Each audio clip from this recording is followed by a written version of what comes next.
So speaking about parasites, next up we have the Shortcut from 2009.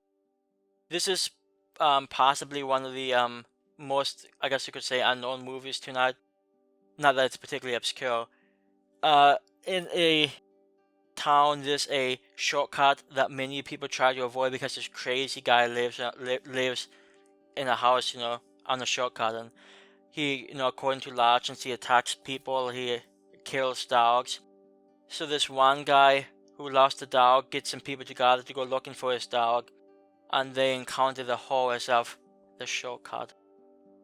This isn't a particularly great and or good movie. It's a very tepid movie. I think on IMDb has either like a 5 or 5.1. It's a very like middle of the road type thing, and if you see the movie you can sort of see why. I mean, parts of the movie are okay, there's some okay characters, but a lot of this is, I don't know, very generic, very lackluster, with, honestly, it feels like there's not a whole lot going on, and the ending is god awful. So what do you think? Have you, out of interest, actually, have you seen this one before? Is this like a new watch for you? Yeah, I never even heard of this one up until we put it on the list for today's show. So, first time watch for me. Now, I watched this on Amazon Prime, and it's got like a full screen presentation, which, to be honest, I was very surprised to see because I was like, didn't like full screen die out when VHS stopped production, like, which would have been what, 2004, 2005, something like that. And this movie is 2009, so I'm thinking, what the hell is a movie doing in full screen from 2009? In any case, overall, like you said, it's not a great movie. It just feels like your generic direct-to-video mid-2000 horror teen movie, to be honest. I mean, the teen element's not as... what's the word I'm looking for? It's not as strong, I guess. That's the simplest way I can put it.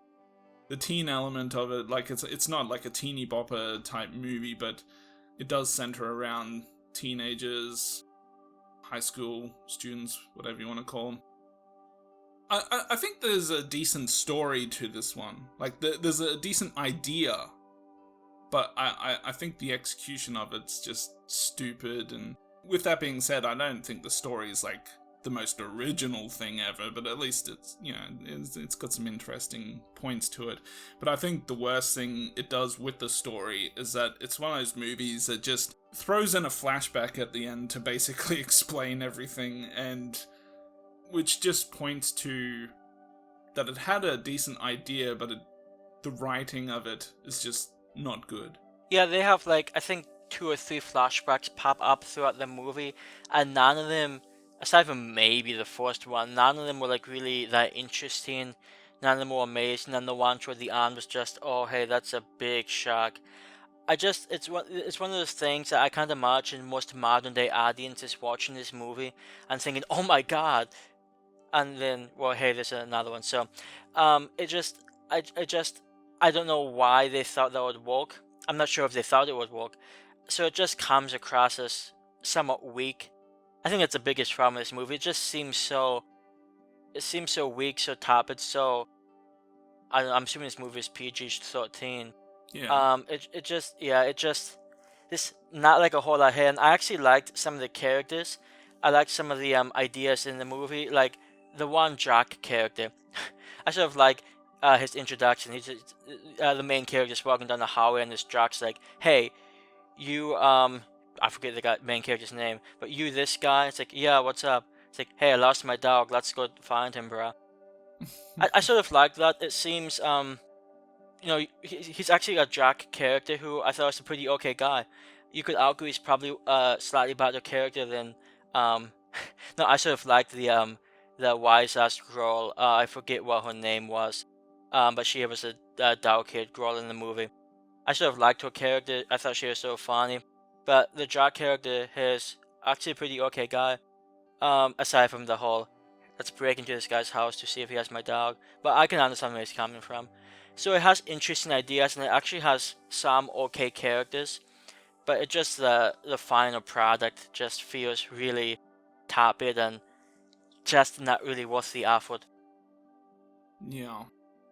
Speaking of the characters in the movie, I mean, there's a couple of actors in the movie that, I didn't mind seeing in this one.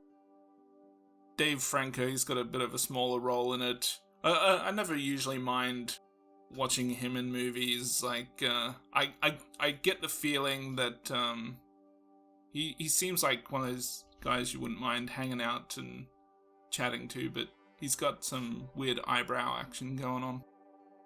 He's got some thick ass eyebrows, son. And I guess the other person is I can't recall her name, but she was in Tucker and Dale, which I noticed her from, and she was also in Sex Drive, which is like an American Pie type movie. Indeed, and that would be, I think, Katrina Borden, who has, like, I guess, an attractive look, but whatever. Yeah, I mean, bit of a typical blonde look, but I was saying early in the movie, because I was watching this with my wife, who actually enjoyed this a bit more than I did, and I was saying that, geez, she kind of reminds me of like a more popular actress.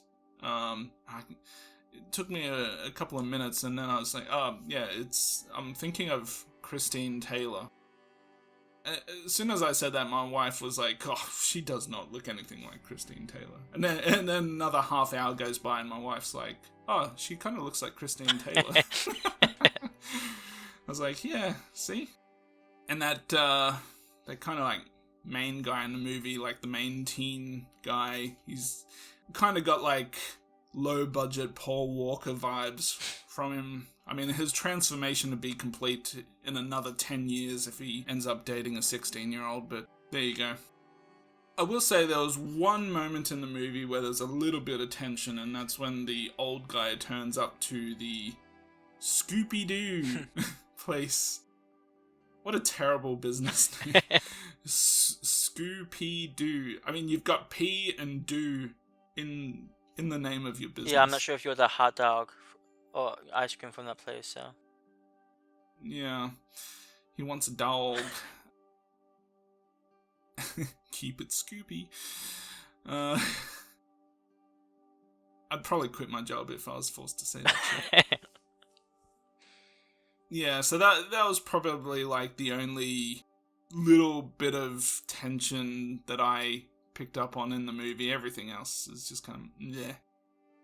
Yeah, that's honestly probably a pretty good description for the movie as a whole. Like, it's an, I guess, an okay watch if you're watching it just once. I can't imagine it's going to make many people's like all-time favorites. It is, I guess, worth noting, maybe for some people. This movie does have, for like maybe 5-6 minutes, William B. Davis in it, who, if you are an X-Files fan, played the cigarette smoking man. So seeing him pop up when he does, it's sort of interesting seeing that, hey, this guy was still alive at this point in time, so that's nice. But I don't really think his role is a particularly good one.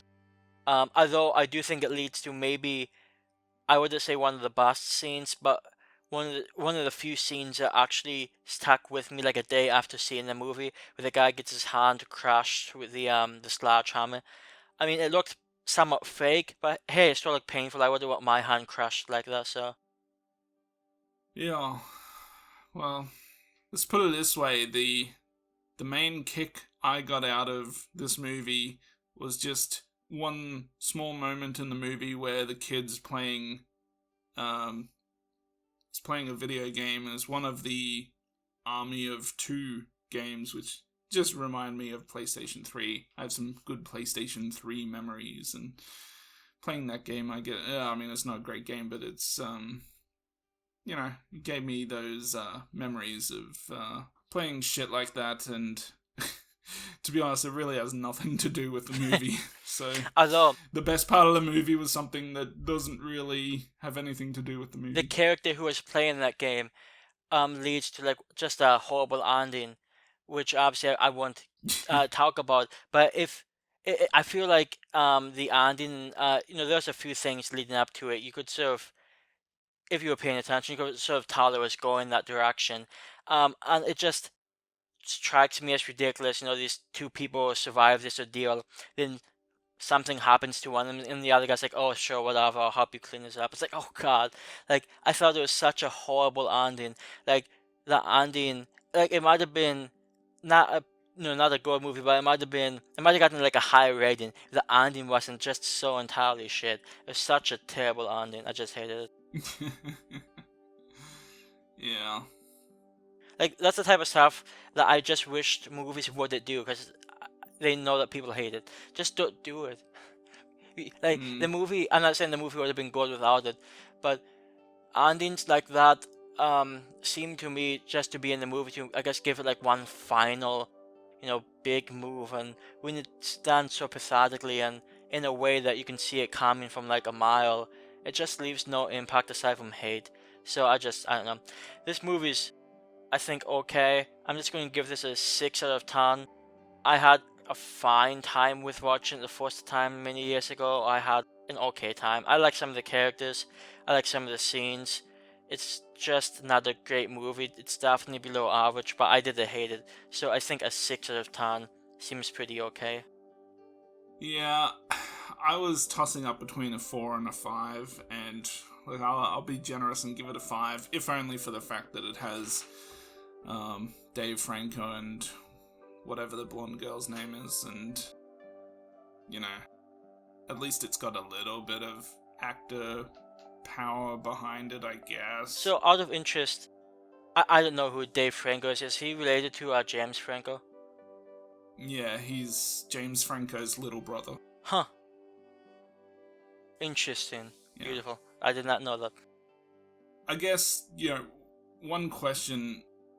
In the opening to this movie, there's a scene, where the two people take the shortcut and the one guy gets a little frisky and tries to have sex with the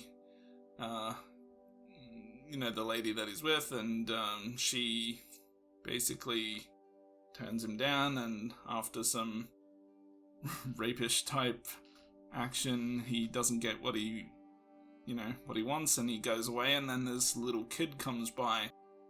Would it bump up your rating a little bit if instead of that little kid attacking her, he was instead like, now it's my turn to get some? I think I probably would have just found it even more ridiculous. Like, especially that kid who probably has absolutely zero interest in activities such as that. Maybe he's one of those kids who gets his pubes early.